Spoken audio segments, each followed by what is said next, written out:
Hello दोस्तों, तो आज हम पढ़ाएंगे पीरियोडिक टेबल। पीरियोडिक टेबल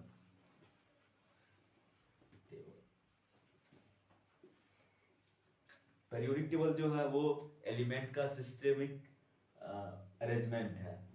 जैसे कोई भी एलिमेंट्स जो होता है, कोई भी एलिमेंट्स है, उसका वैलेंस इलेक्ट्रॉन सेम होता है, उसको एक ग्रुप में रखा गया ताकि स्टडी आसानी से कर सके। सबसे पहले हम पढ़ेंगे history of periodic table. History of periodic table. History, तो हिस्ट्री में से सबसे पहले आया गवर्नर ट्रायड्स रूल। गवर्नर साहब आए, उन्होंने ट्रायड्स रूल दिए। ट्रायड्स रूल, उन्होंने कहा, उन्होंने ग्रुप में 3 एलिमेंट्स लिए और उनको एटॉमिक वेट के आधार पर इंक्रीजिंग ऑर्डर में सजाए और बतलाए कि मिडिल वाला जो एलिमेंट्स होगा उसका फर्स्ट और थर्ड वाला के एवरेज होगा। जैसे मान लीजिए आप यहाँ लिथियम, सोडियम और पोटेशियम है, तो लिथियम का एटॉमिक वेट कितना होता है? 6 होता है और पोटेशियम का 39 होता है। तो इसका एवरेज निकालिएगा तो देखिए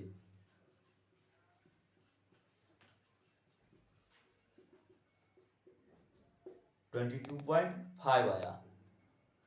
इनका कहने का मतलब है कि ग्रुप में अगर हम 3 एलिमेंट्स लेते हैं तो बीच वाला का एटॉमिक वेट फर्स्ट और थर्ड के एवरेज होगा। लेकिन ये रूल सभी एलिमेंट्स पे लागू नहीं हुआ, जिसके कारण ये रूल फ्लॉप हो गया। फिर आए हमारे न्यूलैंड साहब ने, उन्होंने दिए ऑक्टेव रूल। न्यूलैंड्स इन्होंने ऑक्टेव रूल दिया।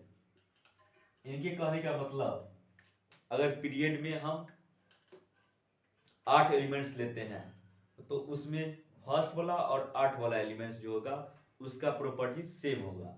जैसे इन्होंने संगीत के बेस के आधार पर दिया, जैसे ले लेते हैं lithium, beryllium, boron, carbon, nitrogen, oxygen, fluorine, sodium. तो यहाँ देखिए इन्होंने संगीत के बेस के आधार पर दिए थे सा रे गा मा प नी सा। देखिए आठवां जो ग्रुप है, आठवां जो एलिमेंट्स है वो फर्स्ट और 8 का दोनों का प्रॉपर्टी सेम है।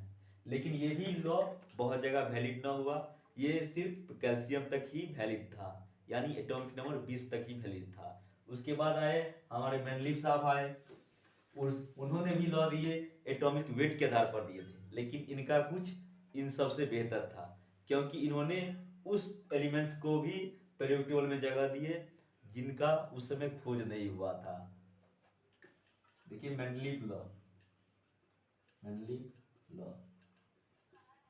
इन्होंने भी एटॉमिक वेट के आधार पर दिए। एटॉमिक वेट के आधार पर दिए, इन्होंने उस एलिमेंट्स को भी जगह दिए जिनका उस समय खोज नहीं हुआ था, इसलिए ये उन सबसे बेहतर है। जैसे इन्होंने बतलाया इक्का एल्यूमिना और इक्का सिलिकॉन। यानी इक्का एल्यूमिना मतलब एल्युमिनियम के बाद वाला एलिमेंट्स। एल्युमिनियम के बाद वाला एलिमेंट्स कौन सा है? गैलियम। और सिलिकॉन के बाद वाला एलिमेंट्स कौन है? जर्मेनियम। इन्होंने इन दोनों को भी जगह दिया जो उस समय खोज नहीं हुआ था।